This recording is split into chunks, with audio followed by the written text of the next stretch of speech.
ಸ್ಟೋರಿಗೆ ಹೋಗೋಣ. ಮಚ್ಚು ಹಿಡಿದು ರಜತ್ ಹಾಗೆ ವಿನಯ್ ರೀಲ್ಸ್ ಮಾಡಿದ್ರು. ಇಡೀ ರಾಜ್ಯವೇ ನೋಡಿತ್ತವತ್ತು. ಜೈಲಿಗೂ ಕೂಡ ಹೋಗಿ ಬಂದಿದ್ರು. ಈಗ ಮತ್ತೆ ಜೈಲು ಮಚ್ಚು ಹಿಡ್ಕೊಂಡು ರೀಲ್ಸ್ ಮಾಡಿ ಸ್ಟೇಷನ್ಗೆ ಹೋಗಿ ಜೈಲಿಗೆ ಹೋಗಿ ಬಂದಿದ್ದು ಆಗಿತ್ತು. ಮತ್ತೆ ರಜತ್ಗೆ ಕಾನೂನಾತ್ಮಕವಾದಂಥ ಸಂಕಟ. 14 ದಿನಗಳ ಕಾಲ ನ್ಯಾಯಾಂಗ ಬಂಧನ. 24ನೇ ACJMA ಕೋರ್ಟ್ ಈ ಆದೇಶವನ್ನು ಹೊರಡಿಸಿದೆ.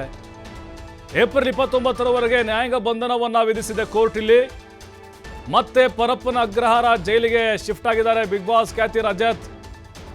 ನ್ಯಾಯಾಂಗ ಬಂಧನದಿಂದ ಪಾರಾಗಿದ್ದಾರೆ. ಮತ್ತೊಬ್ಬ ಆರೋಪಿ ವಿನಯ್.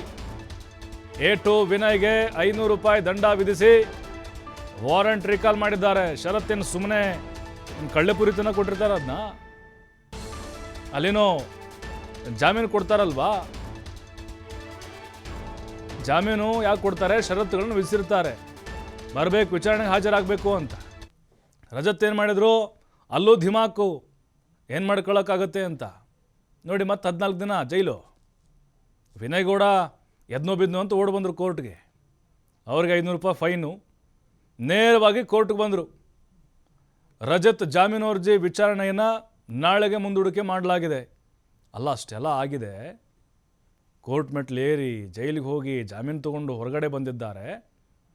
ಆದರೆ ಮತ್ತೆ ಆ ಒಂದು ನಾವು ಅಹಂ ಅಂತ ಏನಂತೀವಿ, ಕಾನೂನಿಗೆ ಯಾರು ತಲೆಬಾಗೋದಿಲ್ವೋ ನೋಡಿ. ಷರತ್ತಲ್ಲಿತ್ತು ವಿಚಾರಣೆಗೆ ಹಾಜರಾಗಬೇಕು ಅಂತೇಳಿ. ಹಾಜರಾಗಬೇಕಲ್ವಾ? ಬಂದೇ ಇಲ್ಲ.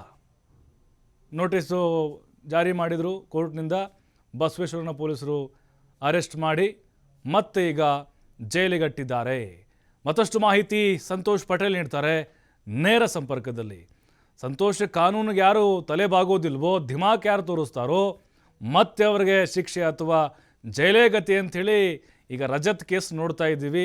ಈಗ ಯಾವ ರೀತಿ ಅವರು ಆ ಷರತ್ತಿಗೆ ಒಂದು ಗಾಳಿನ ನಿಯಮಗಳನ್ನು ಗಾಳಿಗೆ ತೂರಿದ್ರು, ವಿನಯ್ ಹೇಗೆ ಬಚಾವಾದರು, ಇದನ್ನು ಏನಂತ ಹೇಳ್ಬೋದು ಅಂತ ರಜತ್ ಅವ್ರದ್ದು ದುರಹಂಕಾರದ ಪರಮಾವಧಿ ಅಂತ ಹೇಳ್ಬೋದಾ ಈ ಬೆಳವಣಿಗೆ?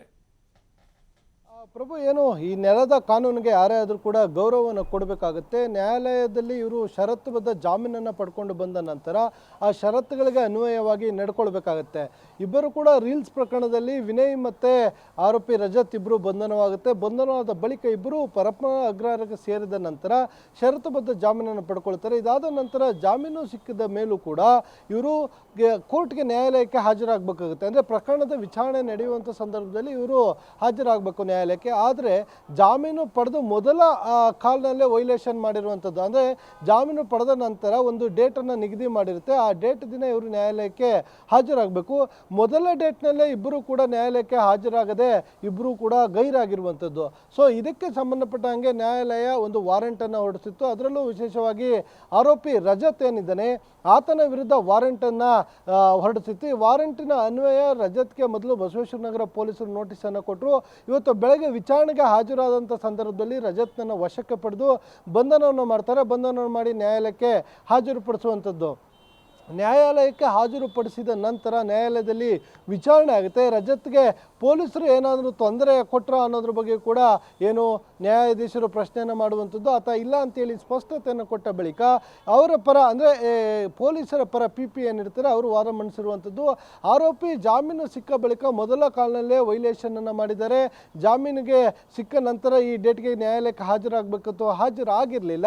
ಹೀಗಾಗಿ ಅವ್ರಿಗೆ ನೀಡಿರುವಂತಹ ಜಾಮೀನು ಇದೆ. ಇಬ್ಬರು ಆರೋಪಿಗಳಿಗೆ ಜಾಮೀನನ್ನು ರದ್ದು ಮಾಡಬೇಕು ಅಂತ ಹೇಳಿ ಮನವಿಯನ್ನು ಮಾಡಿಕೊಂಡ್ರು.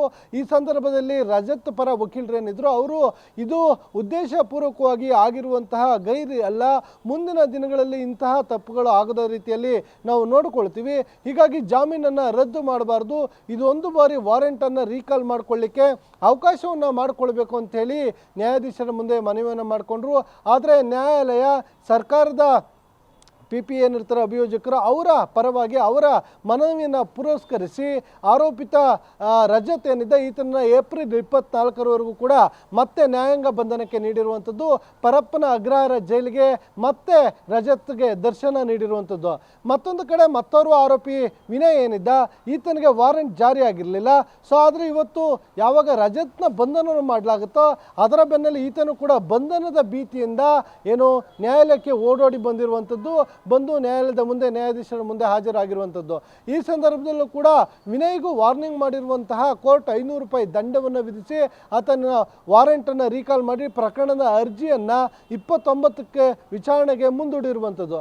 ಆದರೆ ಇಲ್ಲಿ ಪ್ರಮುಖವಾಗಿ ರಜತ್ಗೆ ಮಾತ್ರ ಏಕೆ ವಾರೆಂಟನ್ನು ಹೊರಡಿಸಲಾಯಿತು, ವಿನಯ್ಗೆ ಯಾಕೆ ಹೊರಡಿಸಲಿಲ್ಲ ಅನ್ನೋದು ಇಲ್ಲಿ ಪ್ರಮುಖವಾಗುತ್ತೆ.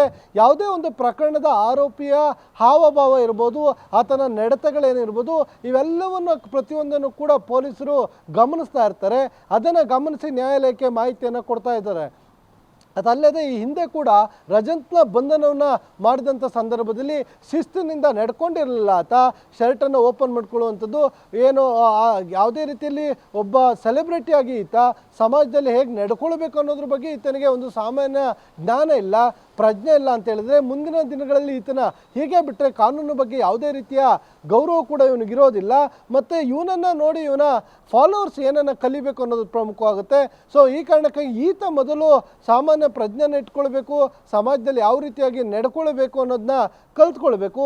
ಹೀಗಾಗಿ ಈತನ ಉದ್ದಟತನ ಏನಿತ್ತು, ಮೊಂಡಾಟಗಳೇನಿತ್ತು, ಇದೆಲ್ಲದಕ್ಕೂ ಕೂಡ ಪೊಲೀಸರು ಮಾಹಿತಿಯನ್ನು ಕಲೆ ಹಾಕಿ ನ್ಯಾಯಾಲಯಕ್ಕೆ ಮಾಹಿತಿಯನ್ನು ನೀಡಿದರು. ಅದರ ಹಿನ್ನೆಲೆ ಇವತ್ತು ಕೋರ್ಟು ಆತನ ವಾರೆಂಟನ್ನು ರೀಕಾಲಿಗೆ ಮನವಿಯನ್ನು ಮಾಡಿಕೊಂಡ್ರೂ ಕೂಡ ಅದನ್ನು ಪುರಸ್ಕರಿಸದೆ ಆರೋಪಿಯನ್ನು ಏಪ್ರಿಲ್ 24ರವರೆಗೂ ಕೂಡ ನ್ಯಾಯಾಂಗ ಬಂಧನಕ್ಕೆ ನೀಡಿರುವಂಥದ್ದು.